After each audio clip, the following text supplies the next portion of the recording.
Today, we are going to be showing you how to fish a Texas rig and catch double the bass in the heat of the summer. To do so, we traveled down to Florida in over 100-degree heat to show you how effective this technique can be. Throughout today's video, we're going to show you what this Texas rig is and how to rig it. We're going to show you where to fish this Texas rig and ultimately how to fish this Texas rig so you'll be catching more bass in no time. Let's start off by talking about gear. The Texas rig is a very versatile technique and can almost be fished on pretty much any type of gear that you already have. Pretty much every medium heavy bass rod will be able to handle a Texas rig. Today we're going to be talking about a Texas rig that you might need a little bit of specialized gear for. However, this might be one of the most fun ways to fish a Texas rig because you get to hear the braid scream and you get to hit those fish hard and fight them out of heavy cover. It's one of my favorite ways to bass fish. It's super fun to do, wrestling those fish out of cover and feeling like you got a big one on the end every single time you set the hook. Starting off with your rod here, I have the Cashin Icon flipping rod here that we're going to be using today. This is a 7'6" fast heavy action. It's rated up to 65-pound test and 1.5 ounce lure. This thing's very stiff, very heavy, and you need that backbone to get a good hook set on these fish. The other thing this rod has that I've really enjoyed using lately is a counterbalance in the rod butt. So if you actually take the reel off of here, this rod feels like it weighs 1,000,000 pounds, but as soon as you put the reel on there, it balances so nicely right in your hand, and it's actually very light to fish with. I know a lot of flipping rods struggle with that because they weigh so much, because they need to have that backbone, so that's something that can be a little bit more friendly to fish with throughout the day. And then I have my Corrado MGL that I always have on here, but I have it with 65-pound test braid. And I know what you're saying, you're not gonna catch a 65-pound bass. Why do you need rods and reels and line that heavy?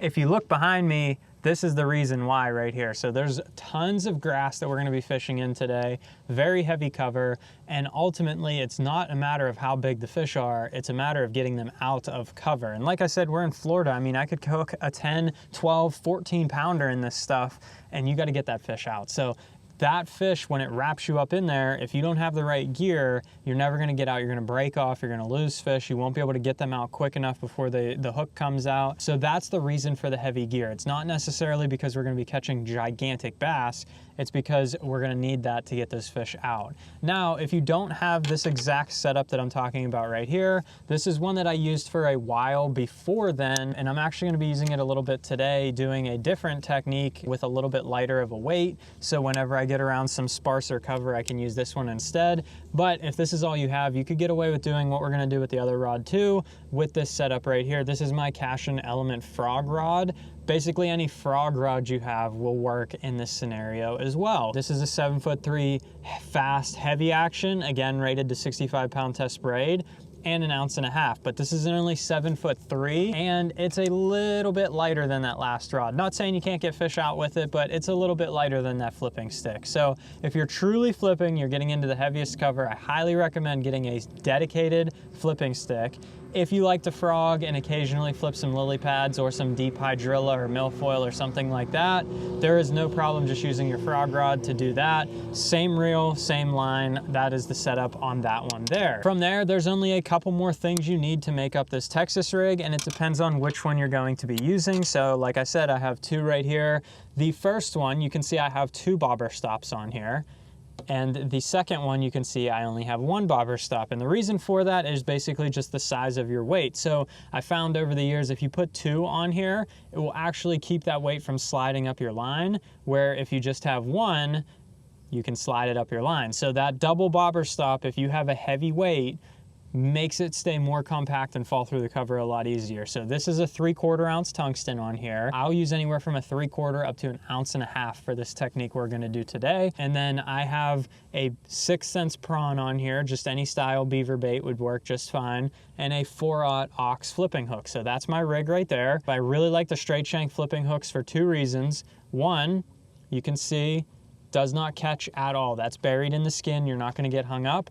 2, when this pops out, this thing is so heavy and that straight shank gets behind the jawbone and will allow you to land those fish. A lot of times you're gonna hook these fish, they're gonna wrap you up in something, and you're gonna have to just keep pressure on them, keep them pinned till you can go in there and get them. So that is awesome. Plus these straight shank flipping hooks have the bait keeper up here, so your bait's not gonna be falling down every time you flip and drag against this cover. It's not gonna pull it down your shank or your hook. So you can make a lot of flips, not have to mess with your bait as much. You will lose some plastics throughout the day, but that's the way it is. So that's Texas rig number 1. Texas rig number 2, again, we have that single bobber stop because I have a lighter weight on here. Yes, it will still slide up your line, but not as easily because that lighter weight doesn't slide as easily up against this bobber stop. That is a 3/8 ounce weight, and you can see I have that same straight shank flipping hook on here and a Senko. So you're probably wondering, why on earth do you have a Senko on the heaviest weight that you probably could ever put a Senko on besides actually putting on something like that 3/4 ounce? And the reason I do this technique is some of this cover behind me, one, if they're very pressured and they don't want that beaver bait, you can throw something a little more finesse in there and get them to bite it. Or two, there are no appendages on this bait. So you can flip it through some lighter cover and get that bait to sink down and get down through the cover, or you can even work it through some heavier cover and get your bait through there with a lighter weight. So when you're picking your weight size based on your bait as well, it's very important that you pick the lightest weight that you can possibly get away with to get that bait down into the cover. So in this, I'm gonna use a 3/8 ounce weight. That's gonna cause that bait to fall much slower when it goes in the water as opposed to that 3/4. The lighter your weight you can get away with, the more bites you're gonna get. So if you can get a 3/4 through the cover, don't go to an ounce. If you're throwing your 3/4 and it will not get through the cover, every time you flip it just lays on top, you're gonna have to go to an ounce, and that's the way it is. But you want the lightest one you can possibly get away with to get it down through the cover. So that's what you gotta focus on. Let's get out on the water. We're gonna show you how and where to break down some of these areas, where these fish should be, and how to pick it apart in the summertime to catch some more fish. So when I say it's hot down here in Florida, it is hot down here in Florida. It's gonna get up to almost 100 degrees today. The water temperature is approaching 90 degrees already, and it is very early in the morning. It's only 9 o'clock. These fish, they need a place to go. And while this heat is extreme for the example we're using today, the bass in the Northeast will do the exact same thing, just you might not need 100-degree temperatures to make them do that. A lot of times those bass up in the Northeast, when that water gets up in the upper 70s, the low 80s, they're gonna start doing this same pattern. However, the biggest thing is that there is no air conditioning on the lake for bass. So while we can go inside and get some air conditioning when it gets hot, these fish cannot. So they need something that they can live in that will provide them cooler water, and the biggest thing in the summer is shade. These lily pads are where we're starting today, and then we're going to, there was a fish right there, I missed him by about 5 feet. We're going to eventually move our way over to some reeds later, because those are the two main types of cover that they'll get in. The biggest thing with these lily pads is no matter what time of day it is, what angle of the sun, anything like that. Got that one. Oh, he's a baby. No matter what angle of the sun, anything like that, there's always shade under there, so it's always gonna be a lot colder under there for them to live in. You can see how dark that fish is, so there's always shade in there. So instead of them, when you catch them a lot of times, they'll be very brightly colored. They'll get this very dark coloration when they live under there for a long period of time, because that is them camouflaging underneath those lily pads in the shade. So not a giant, but we'll see if we can find some bigger ones. Okay, so we had a few bites over in the lily pads over there, but we only managed to land one. So we made a move over here to these reeds mixed with Kissimmee grass. There's a couple lily pads even mixed in as well, but this is just a lot heavier cover than what we've been fishing, especially once we get up here in this island here. It is super thick back in there. The water still has some depth, so there should be some fish in there. This stuff will also provide that canopy. It has big clumps that they can get underneath. So you can see what I'm looking for here up in these reeds is where they start to clump together a bunch, or there's some that have fallen over and created a canopy, or other various types of areas where there's gonna be more shade than others. Biggest thing with this is you have to be extremely thorough when you're flipping grass like this, because of how heavy this cover is. If there's a fish over there, it's not seeing my bait over here. So I have to flip this entire grass mat to find those fish. If there's one bass in here, I gotta flip the whole thing just to find it. And more often than not, these fish are gonna eat it on the fall. It's gonna be a reaction bite as that bait falls down through the hole. So what I'll do is I'll find a hole or a fixed spot that I wanna pitch my bait to. I pitch it in there, let it fall on completely slack line to try and get that reaction bite. And then I will lift it up. I'll hop it 1 or 2 times to see if there's a fish that picked it up, and then I'll bring it back out.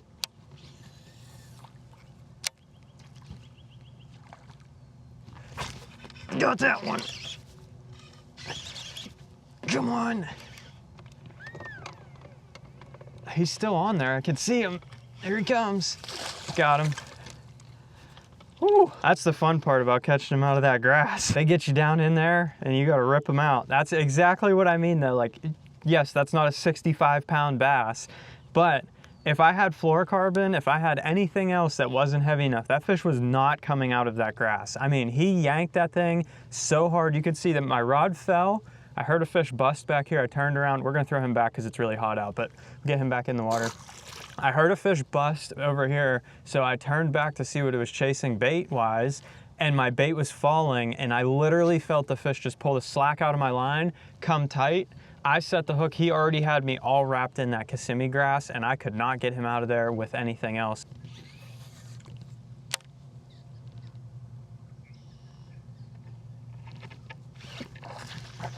Got that one. So this one right here, again, look at how dark these fish are. That tells you everything you need to know.